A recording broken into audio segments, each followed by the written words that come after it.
नमस्कार। कहानी गोल्ड में आज सुनिए मालती जोशी जी की लिखी कहानी रानियां। वंदना कुछ कांपते कुछ हाफते कदमों से हॉल पर पहुंची। जैसा कि उसने चाहा था, भीतर अंधेरा हो चुका था और नाटक अपने पहले उबाऊ चरण पर था।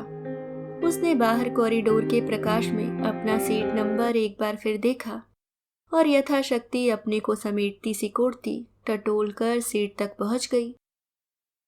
पर हाय रे दुर्भाग्य, अभी बैठकर सांस भी ठीक से न ले पाई थी कि अंधेरे में एक प्रश्न उछला।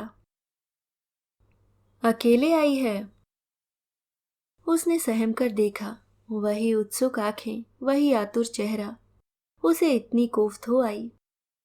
चाहे रविशंकर का सितार हो या मालिनी राजूरकर का गायन, शौकिया कलाकारों का प्रायोगिक नाटक हो या संयुक्ता पाणिग्रही का ओडिसी नृत्य, यह अधेड़ जोड़ा हर कहीं टकरा जाता है। वंदना और कुमार जितना उन लोगों से बचने की कोशिश करते, उतने ही वे लोग परिचय के लिए आतुर नजर आते। कभी पान ऑफर करते तो कभी कैफे में चाय का निमंत्रण देते, कभी सख्ती से तो कभी नरमी से। कुमार हर बार उनके निमंत्रण को टाल देते, लेकिन कोई बगल में ही आकर खड़ा हो जाए तो उसे आप नहीं रोक सकते। और फिर वह महिला अपने गंगा जमुनी बालों का जूड़ा बार बार कसने का प्रयास करती हुई कहती, हम लोगों की टेस्ट कितनी मिलती है ना। कुमार और वंदना भी पहले अपने बारे में यही सोचते थे। जहां भी जाते और सोचते, हमारी पसंद एक दूसरे से कितनी मिलती है। शुरू में शायद यही कारण रहा हो, पर अब तो कहीं भी जाने का मतलब है घंटे 2 घंटे साथ बैठ लेना। भीड़ के बीच का यह एकांत उन्हें अब बेहद भाने लगा है। सबके बीच रहकर भी आप अपने में खोए रह सकते हैं। पर कुछ दिनों से यह अधेड़ दंपत्ति जोक की तरह उनके पीछे पड़ गए हैं और उनके सामीप्य सुख का सारा रस सोख ले रहे हैं। और आज तो वंदना अकेले उनके हत्थे चढ़ गई है। आज डॉक्टर साहब नहीं आए? जी, कुछ मरीज आ गए थे, वंदना ने बला टालते हुए कहा। पता नहीं किस कुघड़ी में कुमार इन्हें अपने डॉक्टर होने की बात बता गए थे। आप भी डॉक्टर हैं ना? नहीं। शादी को कितने साल हो गए? वह महिला जैसे कुमार की अनुपस्थिति का पूरा लाभ उठाना चाह रही थी। 10। पड़ोसन ने झट अपने पति के कान में फुसफुसाकर यह सूचना डाल दी और दूसरा सवाल दागा। बच्चे तो होंगे? जी, 4 हैं। यह सूचना भी पति को दी गई, इस रिमार्क के साथ कि दोनों फिर भी कितने फ्रेश लगते हैं। नाटक तब तक अपने उबाऊ चरण से उबर चुका था और मंच पर कुछ चहल पहल शुरू हो गई थी। आगे पीछे बैठे लोग शिकायती नजरों से वंदना को घूरने लगे थे। उसे खुद इस स्थिति से ऊब होने लगी थी। वह एक झटके के साथ उठी और बाहर आ गई। सौभाग्य से अभी रात ज्यादा नहीं गहराई थी और उसे जल्दी ही रिक्शा मिल गया। 10 मिनट बाद वह घर पर थी। 6:15 वह घर से निकली थी और अब 7:30 हो रहे थे। इस सवा घंटे में उसकी दुनिया उलट पुलट हो गई थी।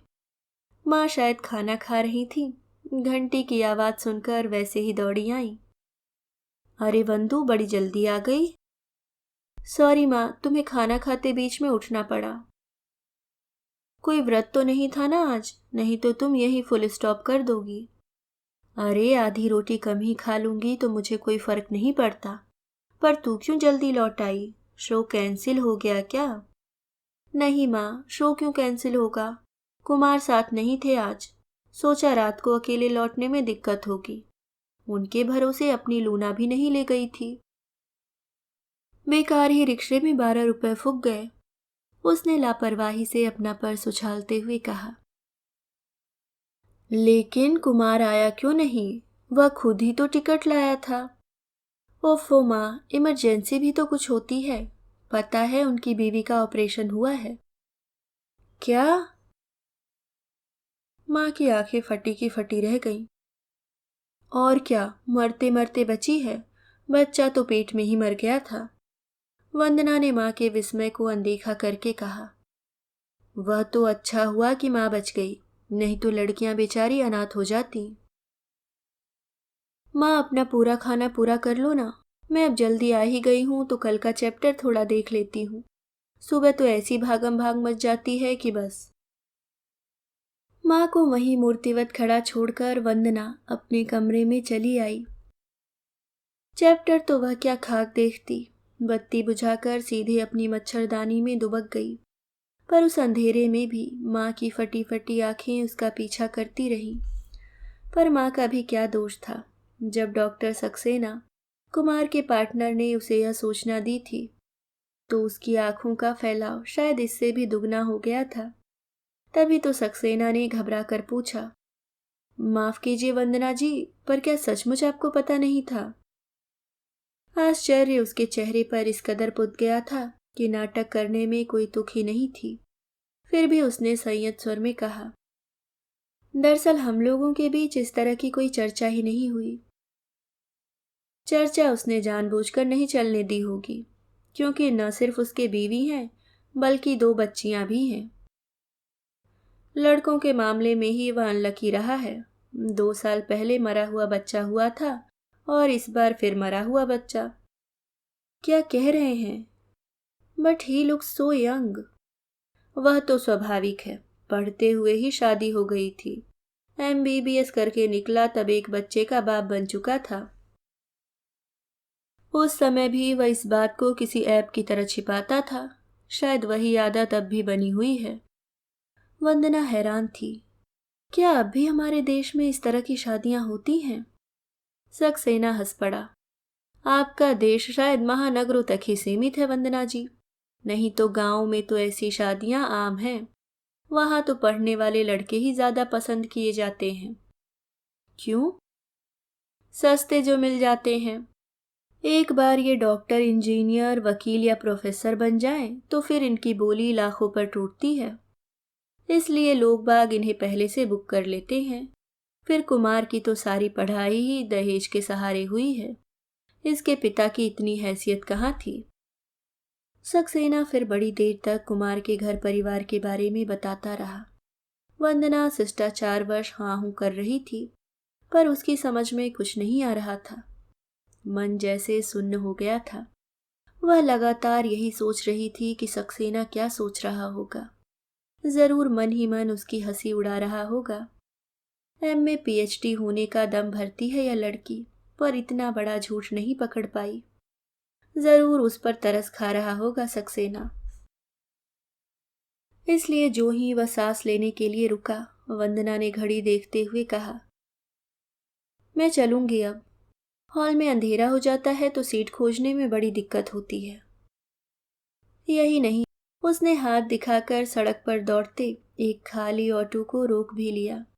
वह सक्सेना को जता देना चाहती थी कि कुमार का साथ उसे नाटक आदि के लिए ही दरकार है। वह यह भी दिखाना चाहती थी कि इतने बड़े रहस्योद्घाटन से वह जरा भी विचलित नहीं हुई है। कुमार की अचानक अनुपस्थिति से उसके कार्यक्रम पर कोई असर नहीं पड़ा है। एक जिद थी जो उसे टैगोर हॉल तक ले गई थी।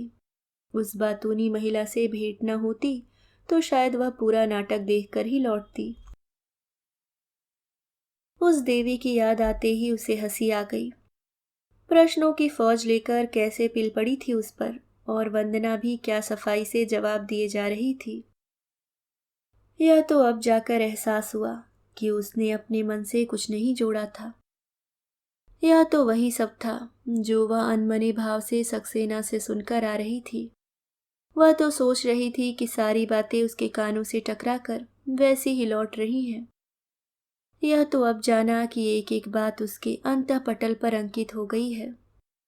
यह भी याद आया कि जिन दिनों वह कुमार के प्रेम में आकंठ डूबी हुई थी, कुमार की पत्नी चौथे बच्चे की तैयारी कर रही थी। ओह गॉड! अगले 4-5 दिन जीवन जैसे जहां का तहां ठहर गया था। वंदना के सपनों का महल भरभरा कर गिर पड़ा था और वह उसके मलबे के नीचे मुंह छिपाकर पड़ी रही थी। उसकी चेतना को जैसे लकवा मार गया था। माँ असहाय नजरों से उसका छटपटाना देखती रही। उन्होंने कोई पहल नहीं की, क्योंकि जानती थीं कि वंदना का वह दुख सांत्वना से परे है। समय ही यह घाव भर पाएगा। उनकी अपनी हताशा भी थी, जो कुछ कम नहीं थी। पिछले दिनों बेटी के भविष्य को लेकर वे कितनी निश्चिंत हो गई थीं। कैसी कैसी सुखद कल्पनाओं का ताना बाना बुनने लगी थी। उनकी सखी सहेलियों ने तो छेड़ा भी था, आप तो बहुत लकी हो बहन जी, घर बैठे मुफ्त में डॉक्टर जवाई मिल रहा है। तब वे भीतर से छलकती अपनी प्रसन्नता को दबाते हुए कहती, मुफ्त में क्यों, लड़की भी तो मेरी हीरा है। शायद उन्हीं पास पड़ोसियों की ईर्ष्यालु नजर उनकी खुशी को खा गई। पर इस तरह थक हार कर कोई कितने दिन बैठ सकता है। जिंदगी की सच्चाइयों से कभी तो आंख मिलानी ही होती है। वंदना भी एक दिन मन पर जमी निराशा की गर्द को झटक कर उठ खड़ी हुई। अपने अरमानों की गठरी को उसने अंतस के एक अंधेरे कोने में पटक दिया और बड़ी दिलेरी से सामने खड़े यथार्थ से हाथ मिला लिया। उस दिन जब वह हमेशा की तरह गुनगुनाते हुए कॉलेज के लिए तैयार होने लगी, तो माँ के मन से जैसे बोझ सा हट गया। इस लड़की ने तो पिछले दिनों उनकी भूख प्यास हर ली थी। माँ, शाम को थोड़ा लाइब्रेरी जाऊंगी, देर हो जाए तो चिंता मत करना, जाते हुए वंदना ने कहा तो उनकी आंखें खुशी से छलक आईं। चलो, लड़की फिर से नॉर्मल होती जा रही है। कॉलेज से छूटते ही वंदना ने गाड़ी कुमार के क्लिनिक की ओर मोड़ दी। अब तो उसे इस रास्ते का एक एक मोड़ याद हो गया है, पर वह केवल संयोग ही था जो पहली बार उसे यहाँ लाया था। 4 दिन बाद उसका पहला स्टेज प्रोग्राम था।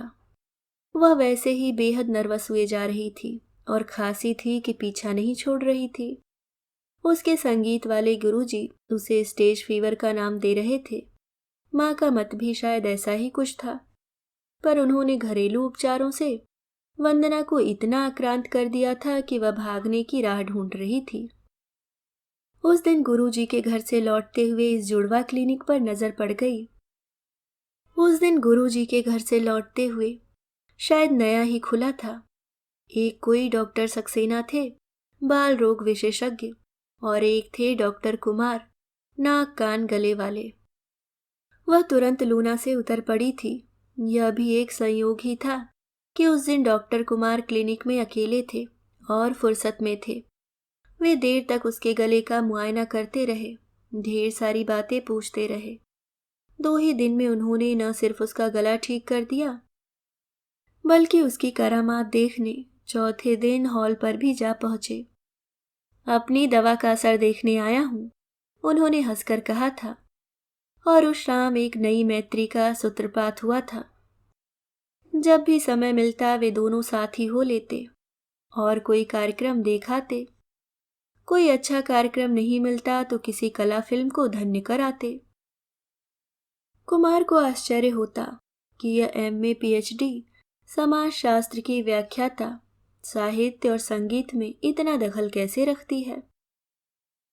वंदना हैरान थी, यह रसिक और कलामर्मज्ञ व्यक्ति डॉक्टर कैसे बन गया। इसकी जगह तो कहीं और थी। जो भी हो, साथ साथ बिताई हुई हर शाम उनके लिए अविस्मरणीय बन गई थी। वंदना तो जैसे सुख के हिंडोले पर झूल रही थी। तब क्या पता था कि उसकी खुशी का प्रत्येक पल चोरी का है।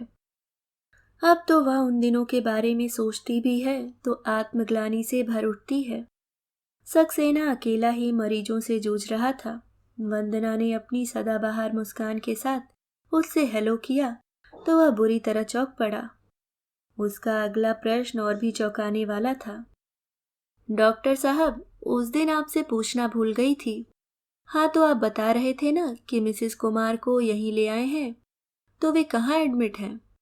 अपने आश्चर्य पर किसी तरह काबू पाते हुए सक्सेना ने एक नर्सिंग होम का पता दे दिया। धन्यवाद देते हुए वह नीचे उतर आई। लूना स्टार्ट करने को ही थी कि देखा सक्सेना भी पीछे पीछे आ गया है। डोंट बी फॉर्मल डॉक्टर, आपके मरीज परेशान होंगे। वंदना जी, एक बात कहनी थी। उसके स्वर से वह थोड़ी चौंकी। कहिए। आप अभी वहां न जाएं तो अच्छा है। एक तो मिसेस कुमार अभी बहुत नाजुक दौर से गुजर रही हैं, दूसरे। कहिए ना, रुक क्यों गए? आप जाएंगी तो कुमार सोचेगा मैंने ही आपको पता ठिकाना देकर भेजा है। तो उससे क्या फर्क पड़ता है? पड़ता है, ही मे नॉट लाइक इट। और फिर आप तो जानती हैं कि दोस्ती बड़ी नाजुक चीज होती है, जरा से में गलतफहमी हो जाएगी। और आप जानती हैं दोस्त तो हम हैं ही, अब काम धंधे से भी जुड़ गए हैं। शायद आप ठीक ही कह रहे हैं। वंदना चलने को हुई, सक्सेना ने फिर रोक लिया। एक बात और। अब क्या हुआ? कुमार का जब भी न्याय करें थोड़ी नरमी बरतें। दरअसल वह व्यक्ति सजा के नहीं, दया के काबिल है। क्या मतलब? बेचारा बहुत अकेला पड़ गया है। वो कैसे? He is emotionally frustrated. बौद्धिक मैत्री के लिए तरस गया है बेचारा, तभी शायद आपसे अनायास ही जुड़ गया था। पत्नी क्या एकदम अनपढ़ है? नहीं तो, शादी के समय शायद इंटर पास थी, तब इतने प्यारे प्यारे खत लिखती थी। हॉस्टल में उनकी धूम थी। शादी के बाद तो वह छिपा जाता था, पर पत्र नहीं छिपा पाता था। हम दो चार लोगों को छोड़कर सब यही समझते थे कि कुमार की कोई प्रेमिका है, और सब उससे ईर्ष्या करते थे। और अब तो कुमार पर तरस आता है। उसकी पत्नी को देखकर हैरानी होती है। पता नहीं उसका सारा माधुर्य किसने सोख लिया है। कुमार में जितना भी जाते हैं वह उतनी ही फूहड़, गवार और करकशा है। पर वे अभी भी एक दूसरे को चाहते तो हैं। वंदना ने सूखी हंसी हंसकर कहा, फिर गंभीर होकर बोली, डॉक्टर कुमार की पत्नी आज अपना सब पढ़ा लिखा भूल गई है। उसके स्वभाव की मिठास कहीं बिला गई है, तो इसमें दोष किसका है? उस दिन आप ही बता रहे थे कि यह हादसा उनके यहाँ पहली बार नहीं हुआ है। आप ही बताइए, जो औरत मन से, शरीर से इतना टूट गई हो, वह सौम्य और सुंदर कैसे बनी रहे? सुरुचि संपन्न होने के लिए भी साधन चाहिए, समय और सुविधा चाहिए, अपने साथी का सहयोग और सहानुभूति चाहिए। आपके दोस्त ने उन्हें क्या दिया? वे तो उन्हें ससुराल की खुली जेल में छोड़कर निश्चिंत हो गए। यमराज दरवाजे पर दस्तक न देते तो शायद वे कभी भी शहर का मुंह नहीं देख पाती। वह औरत पति की बढ़ती आकांक्षाओं के लिए शहीद होती रही, और शहादत का तमगा ये लटकाए घूम रहे हैं। पता नहीं कितनी देर तक उफनती रही वंदना, फिर भी उसका मन नहीं भरा। लौटते समय भी उसका मन आक्रोश से लबालब था। यह तो अच्छा हुआ कि सक्सेना के अनुरोध पर उसने आज कुमार से मिलना स्थगित कर दिया था, नहीं तो शायद वह इस बमबारी को नहीं झेल पाता, सचमुच शहीद हो जाता। फिर भी उसने तय कर लिया था कि जब भी कुमार से सामना होगा वह उसे खरी खरी सुनाएगी। कहेगी, जनाब, हम 20वीं सदी के अंतिम छोर पर खड़े हैं। तुम कोई मध्ययुगीन सामंत नहीं हो कि रानियों की एक फौज पाल लोगे। एक जो तुम्हारे लिए वारिस पैदा करे, एक जो तुम्हारा मनोरंजन करे, और एक जो तुम्हें राजकाज में मदद दे। और आज की नारी तो इतनी सक्षम है कि वह एक साथ ये सारी भूमिकाएं निभा सकती है। वह एक ही समय तुम्हारी गृहिणी भी हो सकती है, सखी भी और सचिव भी, पर उसे मौका तो दो। आप सुन रहे थे मालती जोशी जी की लिखी कहानी रानियां। दोस्तों, अगर कहानी आपको अच्छी लगे तो वीडियो को लाइक, और अगर आप चैनल पे नए हैं तो सब्सक्राइब करना ना भूलें। मिलती हूँ किसी और नई कहानी में, तब तक के लिए मुस्कुराते रहिए। धन्यवाद।